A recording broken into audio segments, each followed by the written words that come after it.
Well, you talked about that not happening every day. Something else that doesn't happen every day.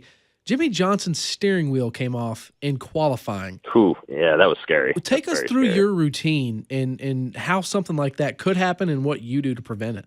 From a driver's perspective, one of the two scariest things that can happen is a fire in a race car or a steering wheel coming off. And part of the reason for the steering wheel being so scary is because when that wheel pops off, for the people who don't know, we've got a steering column that's basically a 2-inch diameter piece of metal with a spline on the end of it. And there's some safety devices built in within that metal that allow it to collapse. But with that said, that's still a spear sitting there looking at you at the point where that wheel comes off. And as you're going headfirst into the wall, there's few things more scary than that. Me personally, I have a system. I will click the wheel on and off of my steering column at least 3 times. I always do it 1, 2, 3 and feel it latch 3 times. Sometimes I'll do it as many as 6. I had an in-car camera in some of the Xfinity races last year, and I'd sit there and do it like 10 times sitting on the grid before we rolled off. And the guys were like, "What are you doing?" And I'm like, it's a nervous habit almost at this point.